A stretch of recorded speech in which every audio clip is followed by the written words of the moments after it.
Olá, esse é mais um episódio do quadro Direto ao Ponto, onde eu analiso e recomendo otimizações nas matrizes de bordados desenvolvidas pelos nossos alunos lá da eBordados Academy. Eu sou o Gixson de Oliveira, certificado em qualidade de programação de bordados pela Wilcom e também pela Barudan. Você já me mandou aqui os arquivos? Sim, já. Bacana. É uma logomarca, né? Pilates Conecta.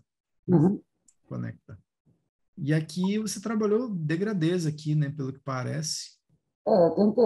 Tentou trabalhar uns degradês aqui em cima dessas letrinhas, né? Que mesmo, assim, malha, né? Malha é sempre complicado bordar ponto sobre ponto. Mas ficou bom, né? Ficou, mesmo que foto, a gente costuma aproximar bastante no zoom, né? Uhum. Até que aquilo que não parece ser defeito na foto nasce defeito, né? É Bem verdade. comum. Tem coisas aqui que você olha bordado e fala, não, não existe isso. Mas aqui é porque a gente está trabalhando detalhes bem pequenininhos com um zoom gigantesco. Então, coisas que no dia a dia passa, né, despercebido, aqui a gente vai evidenciar como se fosse, nossa, absurdo. Exato. Mas ficou legal. Chegou, né? Ficou bom. Mesmo na malha, bordou bem, parece, né? As letrinhas estúdio Dani Maria embaixo bordou bem também, parece. A malha Certamente tá você deve ter botando. feito um pouco maior do que o original, né? As letrinhas. Eu alterei. Ok. A densidade do ponto da máquina também parece estar legal. Está aplicando aquela regrinha que a gente fala, de um terço de linha branca nas colunas em ponto cheio. Então, por isso que ficou bonitinho o bordado. Bacana. Teve alguma questão que você percebeu na programação ou no bordado que tenha te chamado a atenção, que você quer trazer para a gente ah, pontualmente para analisar se teria uma outra forma de fazer ou uma Eu acho que eu não dificuldade? consegui fazer direito o degradê da cabecinha dela. O degradê da cabecinha dela. Eu acho que eu não consegui. Tá, vamos ver aqui o arquivo. Deixa eu abrir o arquivo. Eu vou compartilhar a tela com você de novo. Aqui é a imagem que você usou como referência, né? Uhum. Tirar aqui o efeito de transparência. É uma imagem com bastante cores, né? É, Com bastante cores. eu demorei um pouquinho justamente por causa disso. Uhum. Muitos tons aí, eu não queria usar tanto tons assim. Não sei se deu certo. Você não queria realmente trabalhar essas cores sólidas aqui, não. É muito tom, né? Muito Na, tão próximo, né? Porque aqui ele pede mais, o desenho está pedindo no corpo da silhueta da mulher, ele está pedindo mais objetos com cores sólidas do que necessariamente um degradê, né? Mas é, eu também entendo que como a mulher é pequena, tem muitas trocas de cores, você não quis representar fielmente a ilustração e a aplicação das cores no preenchimento que a gente tinha que fazer aqui no tatame, né? Então você foi mais básico, fez um objeto único com um degradê com 3 cores, né? porque é muito pequenininho, né? Depois não ia dar um efeito, eu acho. Então ficaria até bonito, tá? Daria para fazer, por exemplo, aqui, ó, se você pega, não todos, mas por exemplo, aqui, ó, nessa, né, como eu estou marcando com o mouse, Ah, se isso aqui fosse unificado, uma cor só, chapada mesmo nesse tom de laranja. Aí aqui, ó, nessa área, fosse um segundo tom de laranja nesse tom aqui, mais escuro. Ia representar até melhor a fidelidade da arte final do que fazer um degradê. Porque o degradê distanciou o conceito, isso no caso da mulher, tá? A gente já vai falar das letras. No caso da mulher, da silhueta da mulher, eu acho que o degradê distanciou o resultado final da arte. Então, o que a arte está pedindo não é um degradê, sim cores sólidas, chapadas, porém com alguns elementos geográficos formando o corpo da mulher. É claro, se fosse seguir ao pé da letra que está aqui, nós teríamos, sei lá, pelo menos umas 8, 10 cores diferentes só para fazer a mulher e vários elementozinhos miudinhos, igual aqui, por exemplo, na pontinha do pé tem um tom de laranja, aqui já tem outro. Então, para não ser tão fiel assim, para não ter esse monte de troca de cores e tudo mais, até porque é difícil você ter dentro de casa, né, do ateliê, uma variação tão pequena de cores assim, de tons de laranja, né? uhum. Então, eu faria o seguinte: esse objeto aqui, ó, até aqui assim no joelho, mais ou menos, e aí bordaria ele tatame, pontos convencionais, sem degradê, sem nada. Essa peça aqui. Aí aqui, ó, pegando nessa marcação aqui diagonal, até aqui em cima, um outro tom de laranja um pouco mais escuro. Aí aqui no bracinho, igual está aqui mesmo, né? Como se fosse uma faixinha mais laranja. As mãos junto com o antebraço aqui, um tom de laranja único, pegando com essa peça aqui inteira, ó, né? E, para finalizar, duas cores na cabeça. Uma cor no cabelo, né, no cabelo junto com essa parte de trás aqui, e uma segunda cor aqui, num amarelo um pouco mais claro, toda essa parte da frente do rosto dela. Ficaria legal também. Ficaria mais próximo à arte final do cliente, do que tentar aplicar um degradê que, apesar de ter trazido simplicidade, porque você só precisou usar 3 cores, basicamente, né? Vermelho, amarelo, né? E o laranja, mas ele distanciou do aspecto da arte, tá? Isso com relação à mulher. Com relação às letras, eu já gostei. Né? Gostei porque não dá para representar exatamente como eu falei no caso da mulher, dá. No caso das letras, não seria tão legal, porque aí a gente tem uma colorização muito mais detalhada, né, de objetos. Aqui já tem uma cor, aqui já é outra, aqui já tem um pedacinho de outra cor, aqui. Aí realmente não daria certo fazer nas letras, porque a quantidade de cores que a gente tem dentro das letras é muito maior. Aí eu já acho que nas letras, você foi mais feliz aqui, nas letras, em usar esse efeito de degradê. Eu achei que ficou bacana. Inclusive, na mostra a gente viu ali que ficou legal. Então, nas letras, eu gostei, né? E, inclusive, você usou a separação, ó. A técnica que eu falei para você usar na mulher, você usou aqui, olha que legal. Que é separar as cores, não é necessariamente fazer um degradê. Isso aqui você só separou os objetos e colocou cada um com uma cor. E ficou bem fiel à arte que a gente pode perceber aqui em cima. 2 tons. Aqui para cima um tom e aqui para baixo o outro, ainda que sendo verde.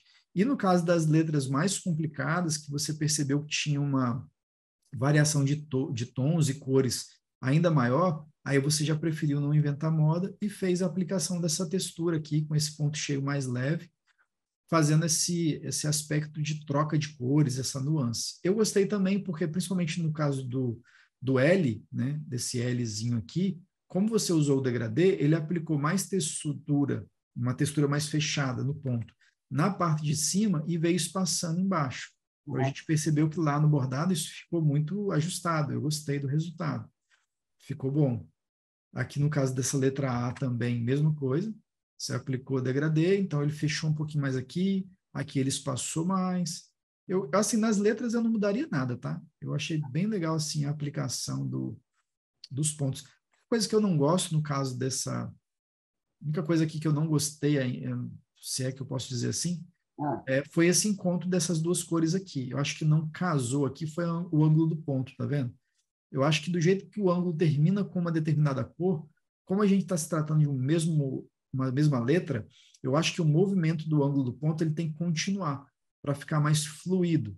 Então aqui, ó, na hora que você for fazer esse acabamento, você pode torcer um pouco mais esse ponto aqui,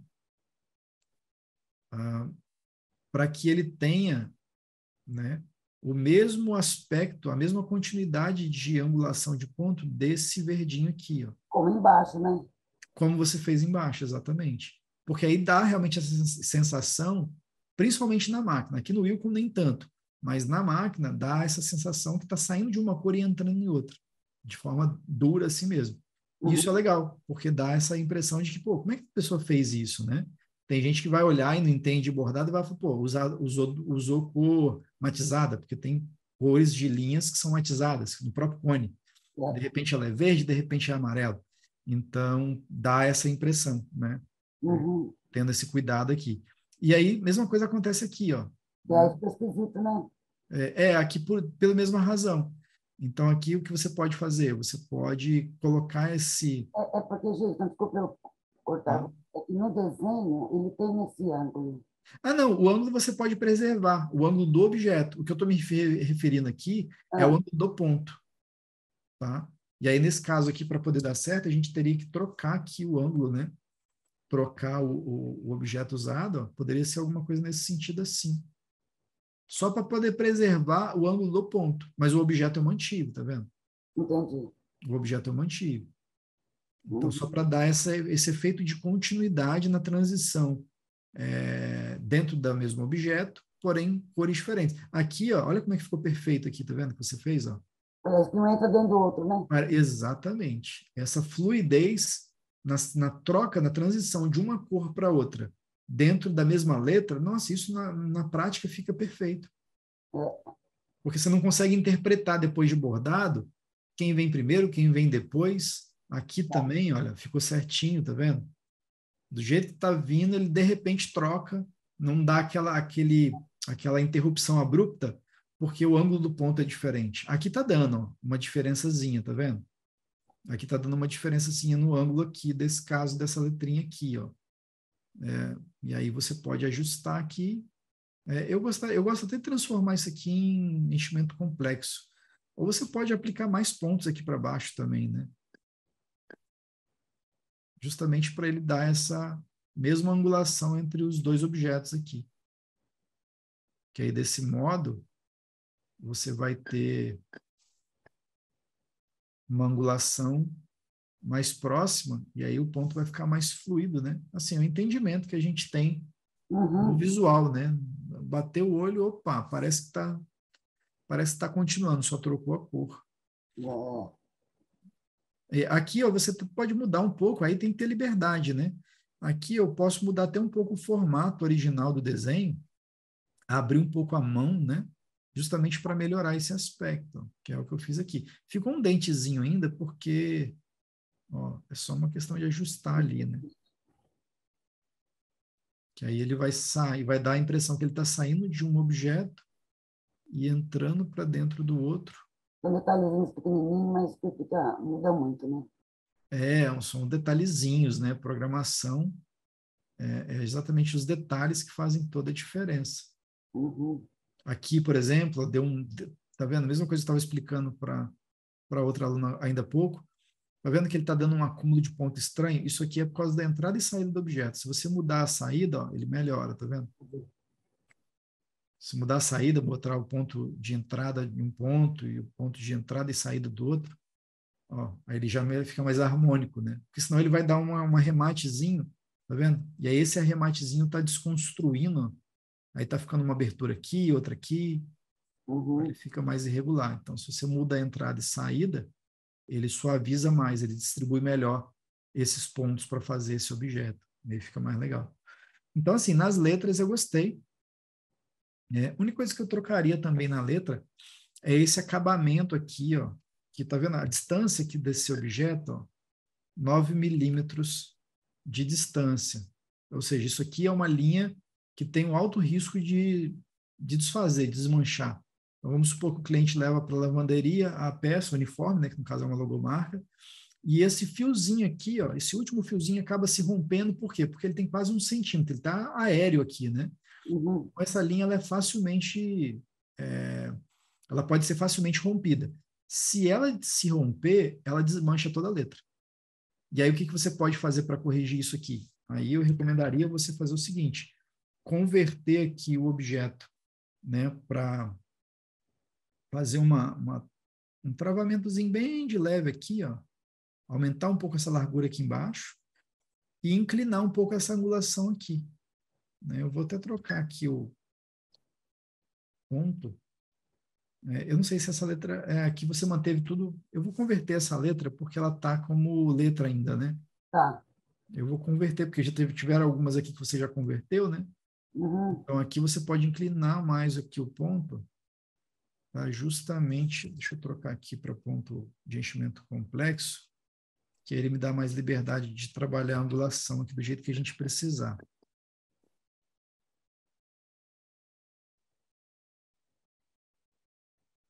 Eu acho que essa formatação, esse padrão aqui, esse conceito aqui, ó, ele vai dar mais segurança para o ponto, tá? Para a letra.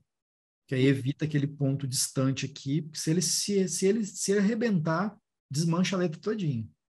Tá? Então, essa proposta aqui, no caso dessa letra, vai ficar mais seguro. Tá? E assim, isso também acontece com essa parte aqui do P. Ó. Então, é mais uma letra também que você até já mudou o formato dela, né? Ela já não está mais com formato de letra, então fica até mais fácil para você ajustar aqui. Só que no caso da letra, como a letra, no caso desse objeto, aliás, não vai dar muito certo o que eu fiz lá, porque a menos que você desenhe um retângulo aqui, para fazer a aplicação do ponto na vertical. Então, daria um pouco mais de trabalho, mas ele teria essa mesma proposta que temos aqui em cima, tá vendo? Essa parte na vertical e aqui na horizontal. Então, também poderia ser feito isso aqui embaixo. Só que aquilo, né? Como você botou uma divisão automática aqui, ó, de 7, tá dando um pontinho no meio. Eu não gosto muito do acabamento. Eu ia preferir ter um trabalhinho extra para fazer essa caixinha aqui, que é chamada de serifa, né, nesse formato de letra, para aplicar o ponto na vertical. Eu acho que fica mais seguro, né? A máquina gera mais pontos, porque são mais objetos e tudo, só que é mais seguro, principalmente porque é uniforme, logomarca. Então, para não desmanchar, não romper o fio, não desfazer a letra depois que o bordado já está na peça do cliente, é mais seguro fazer esses objetos com esse tipo de acabamento. Basicamente é isso. O resto não mexeria em nada, porque ficou muito bom o desenho. Tá? Ficou legal. E com essas observações da mulher ali, que vale um outro raciocínio, claro, se porventura o cliente não concordar, né, em fazer em degradê, que é o que o desenho não está pedindo, pelo menos não no corpo da mulher. Já nas letras, em algumas passam, igual você já teve a liberdade de fazer, e eu gostei até do bordado, ficou legal. Só na mulher mesmo que eu acho que perdeu um pouco o sentido, analisando o conceito original da arte gráfica, né, a logomarca Na oficial mesmo. cabecinha dela, o que você sugere que eu faça? Não ouvi. Na cabeça dela. Não entendi. O que tem na Você cabeça? sugere alguma mudança na cabeça dela? Então, mantendo o degradê, Pode ser, não sei. porque mantendo o degradê é isso aí mesmo, não tem para onde correr, não. O máximo que você vai ter de recurso aqui é alterar a propriedade do degradê para ela se comportar de maneira diferente. Agora, como eu disse, aqui a minha percepção está mais, né, tá mais para recomendar você não trabalhar o degradê e separar os objetos, né, de acordo com com essas partes dos membros dela aqui, né? Tipo, se usar 1, 2, 3, sei lá, acho que uns 4, no máximo 5 tons entre. 4, 5 tons de laranja, né? Vamos chamar que esse amarelo aqui também é um tom de laranja mais claro. Seria isso. Ao meu ver, acho que ficaria melhor, né? Ou ficaria mais próximo da arte final do que fazer o degradê. Tá? Não que tenha ficado ruim, tá? O degradê ficou legal, ficou bonito, né? Só que ele não vai ter proximidade. O cliente pode questionar que ele não está igual à arte, né? Porque não cabe, né? Porque aqui não foi aplicado degradê, por isso que vai ficar diferente. Então, aqui a interpretação melhor seria, na minha visão, essa: separar os objetos, fazer os objetos em cores sólidas, né? Como de fato já estão, e cada um com a sua cor. Eu acho que ficaria mais próximo da. Tá vendo? Porque tem toda uma questão geométrica aqui que você consegue perceber. Que no degradê isso não existe, né? Uhum. Porque a mulher fica com o corpo, tipo assim, tudo uma peça só. E, na verdade, aqui tem toda uma. E, às vezes, quem desenvolve a logomarca tem até uma interpretação, tem um porquê dessas formas geométricas na arte. E quando a gente faz a programação do bordado, é importante, muitas vezes, a gente tentar interpretar essas nuances da ilustração, justamente para alcançar, né, não perder a identidade que o design, né, o ilustrador, deu para a imagem, dando um motivo pelo qual ele trabalhou essas geometrias dentro do preenchimento de cores aqui da mulher. Então, muitas vezes isso é explicado, né? Existe uma teoria, muitas vezes, por trás. Não estou dizendo que tem, porque eu, né, enfim, não conheço o cliente, não conheço o desenvolvedor, o ilustrador, né, o arte finalista que fez a logomarca. Mas muitas vezes há essa interpretação. E aí você pegar o bordado e mudar o conceito de textura e aplicação de preenchimento, você pode muitas vezes estar indo na contramão do que o ilustrador muitas vezes teve muitos meses ali de raciocínio para chegar a um resultado, né? E você Uhum. muitas vezes está abrindo mão disso. Então, por isso que eu gosto muito de ser fiel o mais fiel possível à identidade da logomarca. Agora, tem coisas que não dá para ser, né? Igual, por exemplo, esse estúdio da Animarim. Não dá para ser, né? No tamanho que o cliente pediu bordado, você fez certo, aumentou o tamanho. Claro que eu gosto de fazer isso com o consentimento do cliente. Olha, você autoriza, papapá, autorizo. Agora, colocar essas letrinhas pequenininhas igual estava aqui, Não abre dá. precedentes para dar problema na hora de bordar e tudo mais. Então, você fez certo desde que negociado com o cliente isso. Agora, no caso da mulher, eu optaria por uma, uma versão mais próxima ao Uhum. conceito original da arte. Mas o desenho ficou legal. Então, eu tomei essa liberdade de colocar essas letras embaixo maior, porque o logo é da minha filha. Ah, legal, o logo da sua filha, olha que Não legal. fosse dela, eu teria que realmente estar Ah, com o sim, sim, cliente. conversar e tudo mais, Porque exatamente. não dá para você ler, né? Tá ruim. Sim, sim, mas ficou legal. Eu É vou só fazer essas mudanças, depois eu volto. eu acho que vale ali, no caso da silhueta da mulher, acho que vai ficar mais valorizado. Fazer um tatame comum mesmo, sem textura, sem efeitinho, sabe? Tatame comum mesmo. Colocaria, inclusive, talvez até todos eles no mesmo ângulo, para não chamar tanta atenção, Uhum. só que com cores diferentes. Só que ali, o capricho está nas cores. Se usar cores muito diferentes, que ali as cores estão se falando, né? Você vê que as cores estão em harmonia, o laranja, os tons, até falando muito bem com o amarelo. Agora, se na hora de bordar você usar, né, a recomendação que eu dei e fazer com que as cores não se falem, aí o desenho fica feio. Usar um amarelo muito diferente do laranja, sabe, que não se comunica, aí vai ficar estranho. E aí, já está na hora de bordar, né? Na hora de bordar tem que ter uma variedade de cores que te permita brincar com essa sinergia entre os objetos ali, que Uhum. são você vê que as cores se comunicam, né? O tom Sim. de laranja, ele escurece, ele clareia, mas tem uma harmonia.